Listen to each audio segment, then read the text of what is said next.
জানতে হবে তিনি কেন এসেছে, এই কলিযুগে তিনি কেন আবির্ভাব করেছে। আমরা তো সকলেই জানি মা, হ্যাঁ আমরা জানি না যে গৌরহরি আমাদের ভগবান, তাই তো? তিনি এই বিশ্ব ব্রহ্মাণ্ডের মালিক, আমাদের সকলের মালিক। তাহলে মা, যে মালিক হবে তার তো কোনো জিনিসের অভাব হবে না, হবে?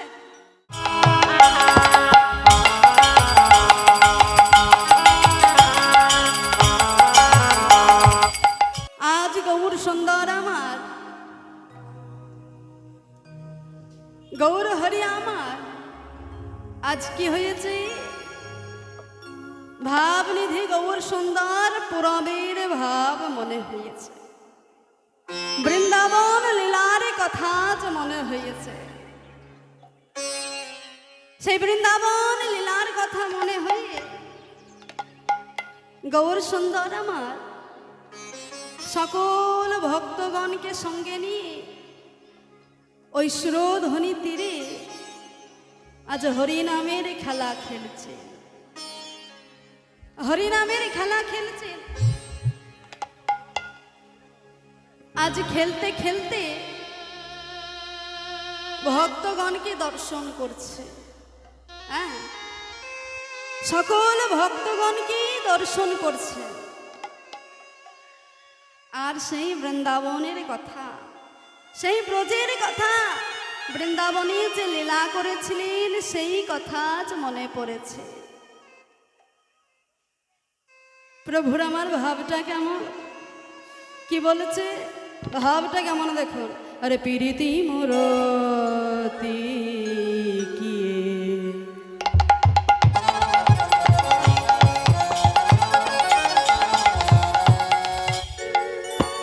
আমার প্রীতি মূরতি কিয়ে,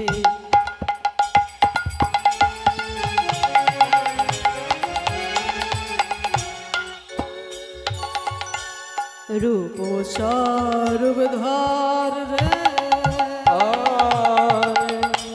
প্রীতি মূরতি কিয়ে,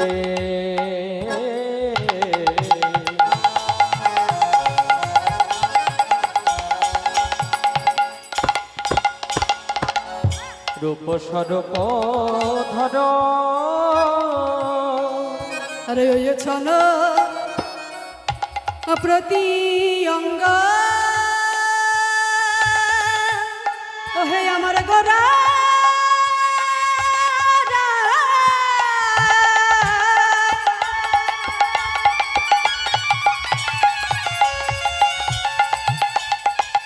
সজায়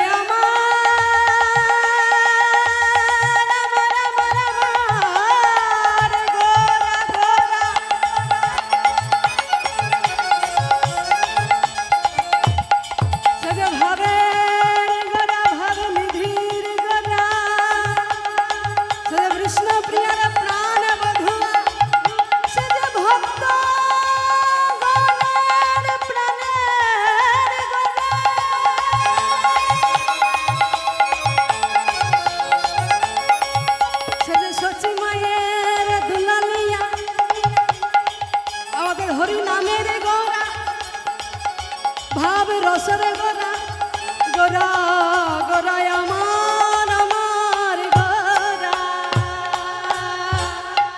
আরে ছন প্রতি অঙ্গ,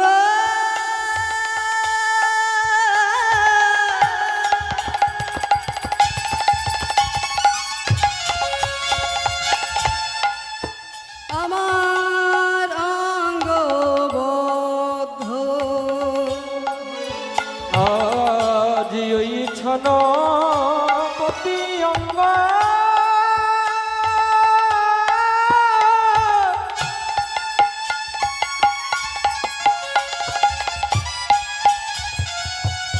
প্রতি অঙ্গ বন্ধ। আজ ওই ছন প্রতি অঙ্গ,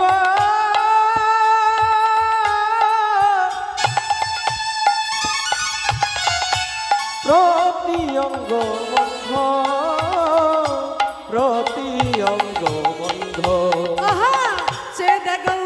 গোরারা, এ যে হলো গোরারা, এ যে আমার গোরারা, সেজেছে গোরারা, ভাবলি দিশি গৌর হরি, এ যে আমার গোরারা, ও গো ভাবিনি দিগমন গরি, এ যে গোরারা, ভাবিনি গৌর হরি গোরারা, ও গো ভাবিনি ভগবানের প্রাণ গোরা, এ যে আমার গোরারা, পুরাণের ভাবে গোরা, এ যে গোরারা, সচি মায়ের দুলালিয়া, এ যে আমার গোরারা, ওই সখী মায়ের দুলালিয়া, যাই রে শোভার বলাই যায়, সখী মায়ের দুলালিয়া, যাই রে শোভার বলাই যায়, সখী মায়ের দুলালিয়া,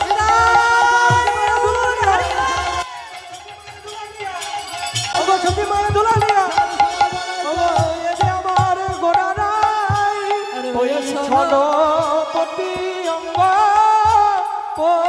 অঙ্গ বন্ধ, পতি অঙ্গ বন্ধ। প্রীতি মূরতি কি রূপ স্বরূপ ধর,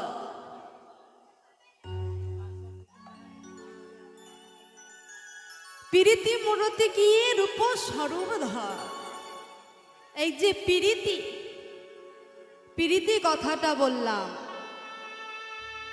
এই প্রীতির অনেক রকম অর্থ হয়, এই প্রীতির অনেক রকম অর্থ হয়।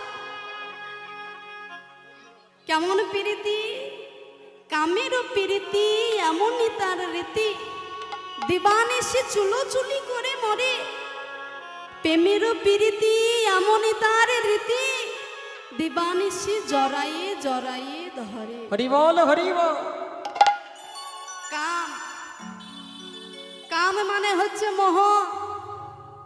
আর মোহ দিয়ে যদি মনে করেন গৌর হরির রস, গৌর হরির রস আস্বাদনা করব, গৌর হরির সঙ্গে প্রেমালাপ করব, সেটা কিন্তু হবে না, সেটা কিন্তু হবে না। কারণ কাম দিয়ে কখনো প্রভুকে লাভ করা যায় না। মনের মধ্যে মোহ থাকলে প্রভুকে লাভ করা যায় না। আর প্রেমেরও প্রীতি এমনই তার রীতি, দিবানিশি জড়াইয়ে জড়াইয়ে ধরে। প্রেম, কৃষ্ণ প্রেম,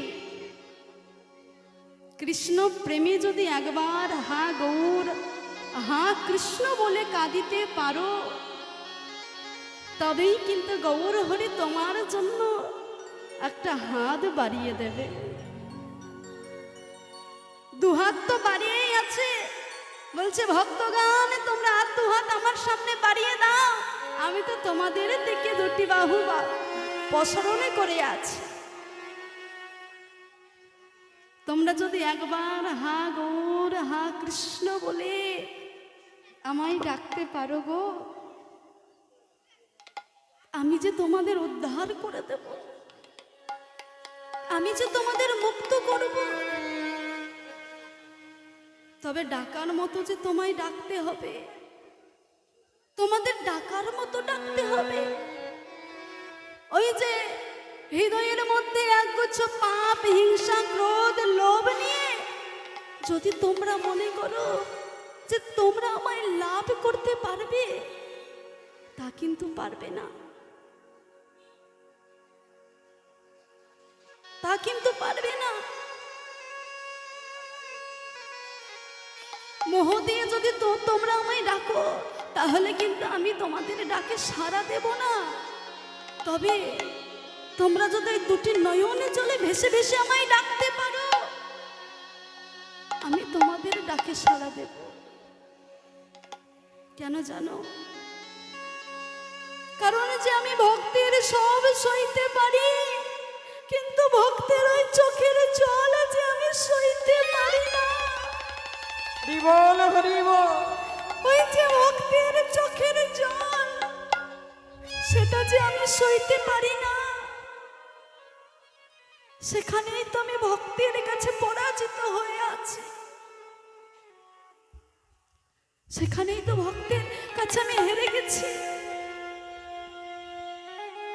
তাই ভক্ত যদি একবার হা গৌর হা কৃষ্ণ বলে আমায় ডাকে, দুটি নয়নে জলে ভেসে ভেসে আমি কি সারা না দিয়ে থাকতে পারি গো? আমি যে থাকতে পারি না। সেই গৌর সুন্দর, সেই গৌর হরি আমার।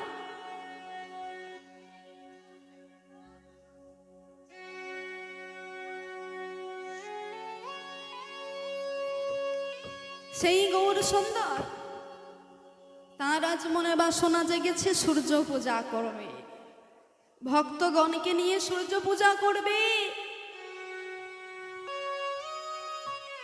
গৌর হরির আনন্দে ধরছে না। তবে মা আমাদের জানতে হবে এই গৌর হরি যে এসেছিলেন শ্রীধাম নবদ্বীপে, তা তিনি কেন এসেছিলেন? হ্যাঁ, আমাদের তো জানতে হবে তিনি কেন এসেছেন, এই কলিযুগে তিনি কেন আবির্ভাব করেছেন। আমরা তো সকলেই জানি মা। হ্যাঁ, আমরা জানি না যে গৌর হরি আমাদের ভগবান, তাই তো? তিনি এই বিশ্ব ব্রহ্মাণ্ডের মালিক, আমাদের সকলের মালিক। তাহলে মা, যে মালিক হবে তার তো কোনো জিনিসের অভাব হবে না, হবে? হ্যাঁ, যে মালিক তার কোনো জিনিসের অভাব হয় না। তাহলে যিনি আমাদের মালিক, তার কি এমন অভাব পড়লো? কি অভাব পড়লো যে তিনি কলিযুগে আবির্ভাব করলেন? হ্যাঁ, কলিযুগে শ্রীধাম নবদ্বীপে আবির্ভাব করলেন, তার কি অভাব পড়লো? জানো মায়েরা, গৌর হরি তিনি কেন এসেছে জানো? আমাদের মতো ভক্তদের জন্য তিনি এসেছে। আমাদের মতো কলির জীবকে তিনি পাপ মুক্ত করার জন্য এসেছেন।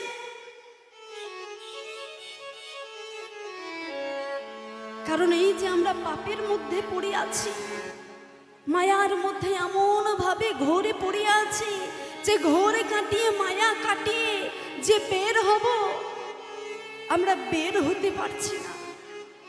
এমন ভাবে মায়া, আমরা মায়াই ভাবে এমন ভাবে জড়িয়ে পড়েছি যে একবার বেরোতে পারছি না। কিসের মায়ায় পড়ে আছি? হ্যাঁ গো, আমরা কিসের মায়ায় পড়ে আছি? সংসারের মায়ায়। আমরা যখন মাতৃগর্ভে ছিলাম মা, যখন মাতৃগর্ভে ছিলাম, তখন কিন্তু প্রভুর সাথে আমাদের কানেকশন ছিল, যোগাযোগ ছিল। প্রভুকে বলেছি, জয়াময় তুমি আমাদের মনুষ্যকুলে জন্ম দিচ্ছ তো, দেখো মনুষ্যকুলে জন্ম নিয়ে আমরা তোমার নাম করব, তোমার নাম ভিন্ন, আমরা আন কথা বলবো না, আন কিছু করবো না। যখন আমরা পৃথিবীতে জন্মগ্রহণ নিলাম মা, 84 লক্ষ জন্মজনী ভ্রমণ করে এত সুন্দর মানব দেহে যখন পেলাম, যখন মায়ের কাছে আমরা জন্মগ্রহণ করলাম, মায়ের ভালোবাসায়, মায়ের আদরে, আমরা মায়ের আদর ভালোবাসায় আমরা জর্জরিত হয়ে গেলাম। যখন আর একটু বড় হলাম, যখন আমাদের বিবাহ কাল হলো, ঘর থেকে বিয়ে দিয়ে দিল, সংসার মায়ায় পড়ে গেলাম, সন্তান হলো, সন্তান সংসার নিয়ে একদম এমন ভাবে আষ্টে পৃষ্ঠে মায়ার মধ্যে জড়িয়ে গেলাম যে একবার হা গৌর হা কৃষ্ণ বলে ডাকবো সেই উপায় আমাদের আর হলো না। হরি বল, হরি বল। হলো আমাদের হলো না ডাকা। কিন্তু কথা আমরা সকলে দিয়ে এসেছি যে আমাদের মনুষ্য জন্ম দাও, মনুষ্য জন্ম পেয়ে তোমার নামে করব। ভগবান আমার বলেছে, মনুষ্য জন্ম যখন পেয়েছো, মানব জন্ম যখন পেয়েছো, সংসারের ফাঁকিও আমার নামই করতে হবে, সংসারের ফাঁকিও তো আমার নামই করতে হবে। সারাদিন পারলে না, সারাদিনে গৃহকর্ম সংসার নিয়ে ব্যস্ত হয়ে পড়লাম, তাকে ডাকতে পারলাম না। তবে যখন আমরা সন্ধ্যা আরতি দেখাই মা, সেই সময় আমাদের কোনো কাজ থাকে না, থাকে কারোর কোনো কাজ থাকে না। তখন তো একবার যখন সন্ধ্যা আরতি দেখাই প্রভুকে, তখন মন প্রাণ একত্রিত করে একবার তো প্রভুকে ডাকতে পারি যে হে প্রভু, হে দয়াময়, জানো প্রভু, সারাদিন গৃহকর্ম করি, সারাদিন কাজ কর্ম করে যাই, তোমাকে ডাকবার সময় পাই না। এই সন্ধ্যার সময় যখন তোমাকে একবার ডাকতে পাই না, আমার যে কি আনন্দ হয়, সে আনন্দের কথা তোমায় বলে বোঝাতে পারবো না প্রভু। তবে জানো দয়াময়, যতই সংসারে করি না কেন, যতই বলি না কেন আমার সংসার, আমার পুত্র, আমার স্ত্রী, আমার কন্যা, তাদের কাছ থেকে আমি কত ব্যথা পাই তুমি জানো প্রভু। তারা আমার দিনান্তে কত ব্যথা নেই, কত আঘাত করে আমার অন্তরে, সে আঘাত আমি সহ্য করতে পারি না। তুই জানো প্রভু, এই যে সন্ধ্যার সময় যখন একটু সময় পাই, আমি সব কিছু দিয়ে তোমায় ডাকি, তোমায় মন প্রাণ একত্রিত করে ডাকি, কারণ তুমি ছাড়া যে আমার কেউ নেই প্রভু, তুমি ছাড়া যে জগৎ সংসারে আমার কেউ নেই। এই কথাটা আমরা কেউ বলি না। ওই সন্ধ্যেটা দেখাতে হয় বলে দেখি আমরা আপন আপন কাজ করতে শুরু করি। কিন্তু এই যে কথা, এই কথাগুলো আমরা কেউ বলিতে পারি না।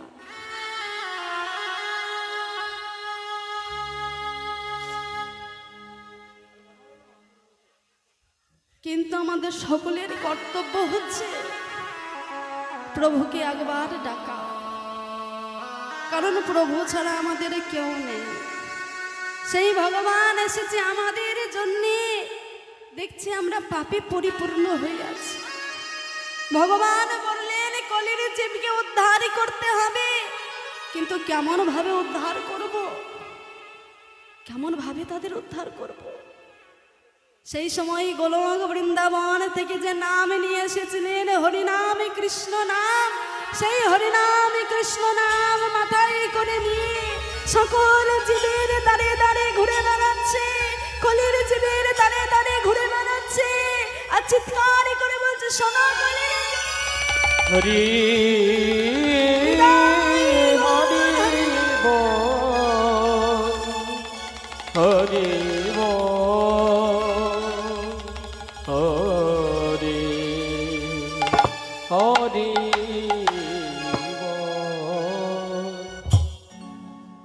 কলির জীবের দাঁড়ে দাঁড়ে গিয়ে বলছে শোনো কলির জীব, এই দেখো তোমাদের জন্য আমি হরি নামের মালা এনেছি, কৃষ্ণ নামের মালা এনেছি।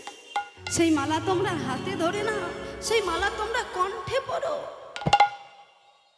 গৌর হরিকে বলছে শোনো গৌর হরি, তুমি এখন যেতে পারো। ওই যে সামান্য একটা কাঠের মালা তুমি দিতে আসছো, সেই মালা নেবার মতো সময়, নেবার মতো আমাদের এখন কোনো ইচ্ছে নেই, তুমি এখন যেতে পারো। গৌর হরি বলছে শোনো, এই যে তোমরা কাঠের মালাটাকে বলছো সাধারণ মালা, কিন্তু এটা সাধারণ কোনো মালা নয়, তোমরা এই হরি নামের মালা গ্রহণ করো। ও বেশ, আমি বুঝেছি, তোমরা হয়তো মনে করছো আমি মালাটা তোমাদের দিয়ে তোমাদের কাছে টাকা পয়সা চাইব, তাই তোমরা নিতে চাইছো না।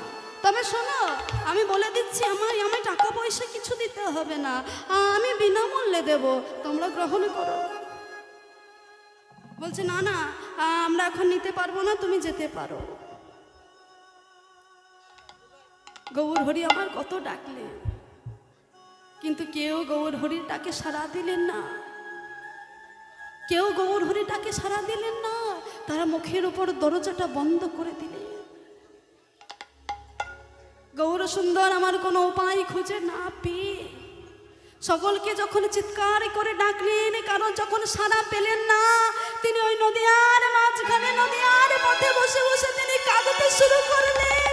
বললেন, তোমরা একবার এগিয়ে এসো, তোমরা একবার এগিয়ে এসে এই নাম তোমরা হাতে ধরে নাও, তোমরা এভাবে চলে যেও না, তোমরা ফিরে এসো।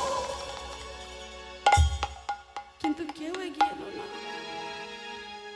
গৌর সুন্দর আমার দুটি নয়নে জলে ভাসতে ভাসতে নিজের গৃহে ফিরে গেলেন। গৃহে যখন ফিরে গেলে দাদা নিতাই দেখছে ভাই দুটি নয়নে জলে ভেসে যাচ্ছে। ভাইকে বলেছে, এই ভাই, আরে এই ভাই, তোর কি হয়েছে রে? তুই এমন ভাবে কাঁদছিস কেন দাঁড়িয়ে দাঁড়িয়ে? কি হয়েছে? তুই আমায় খুলে বল, কি হয়েছে? তোর এই কাদা বদল দেখতে আমার ভালো লাগে না। ও নদীয়াবাসীগণ কোনো খারাপ কথা বলেছে? কে কি বলেছে তুই আমায় একবার বল না ভাই। বলছে, দাদা জানো দাদা, এই দেখো, চেয়ে দেখো নদীয়া নাগরীর দশাটা দেখো। তাদের আমি হরি নাম দিতে চাইলাম, আমি কৃষ্ণ নাম দিতে চাইলাম, কিন্তু তারাই হরি নাম নিতে পারলো না। তারা আমায় দূর দূর করে তাড়িয়ে দিল। বলছে, এই ভাই, তুই তার জন্য এইভাবে দুঃখ পাচ্ছিস, কষ্ট পাচ্ছিস, যে নাম তুই বিলাতে পারিসনি, নাম তুই এনেছিস, তুই দিতে পারিসনি। কিন্তু শোন ভাই, সেই নাম আমি এই কলির জীবকে বিতরণ করব, তুই কোনো চিন্তা করিস না। এই বলে দাদার মাথায় সেই হরি নামের পসরাটা চাপিয়ে দিয়েছে। বলছে, শোনো দাদা, এই কলির যে বড় কঠিন, তাদের বড় কঠিন হৃদয়, তারা সহজে তোমার নাম নেবে না। তুমি পথের মধ্যে যেতে যেতে যাকে তোমার চোখের সামনে দেখবে, তাকে তুমি জোর করে নামা দেবে। তাতেও যদি কলির জীব না নেয়, তখন তুমি কি করবে জানো দাদা? বলছে, কি করব ভাই? ওই যে কলির জীবের দুটো চরণ আছে, কলির জীবের যে দুটো চরণ আছে, সেই চরণ দুটো তুমি হৃদয়ের মধ্যে চড়াইয়ে ধরবে। আর কি বলবে জানো দাদা? তোমরা চরণ ছাড়া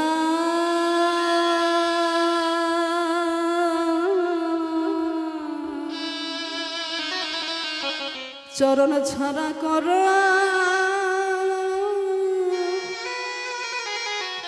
না গো,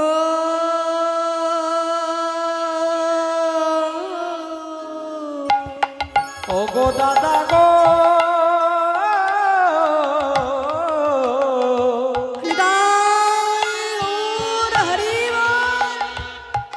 বলবে চরণে ছাড়া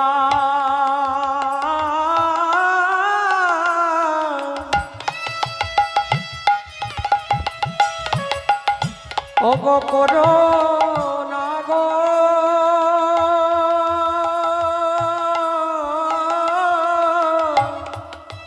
তোমাদের ওই চরণ ছাড়া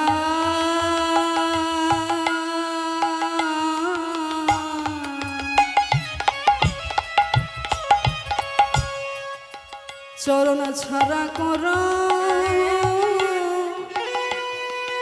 না গো, তোমরা চরণ ছাড়া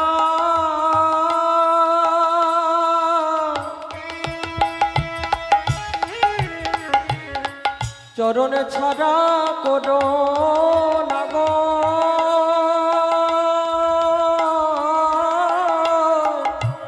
ভক্তের চরণ বড়,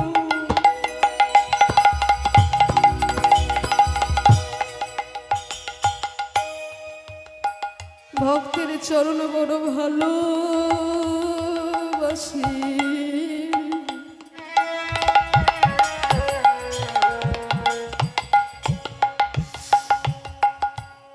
তোমাদের ওই চরণ ছাড়া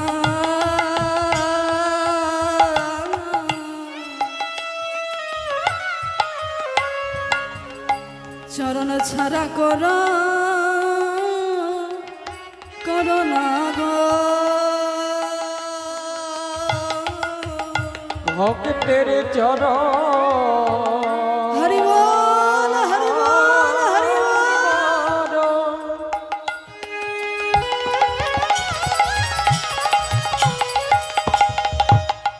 বড় ভালোবাসি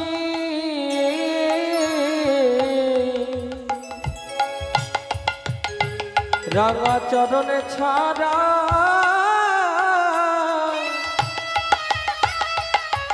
চরণে ছাড়া করো না গো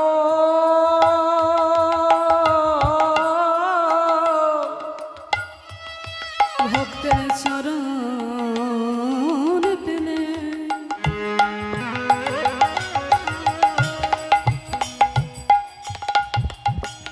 ভক্তের চরণ পেলে জীবন ধন্য হবে তোমাদের ওই চরণ ছাড়া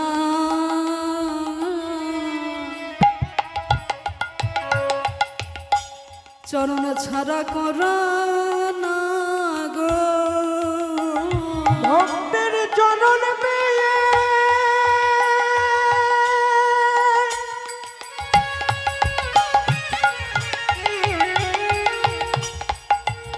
ও গো জীবন ধন্য হবে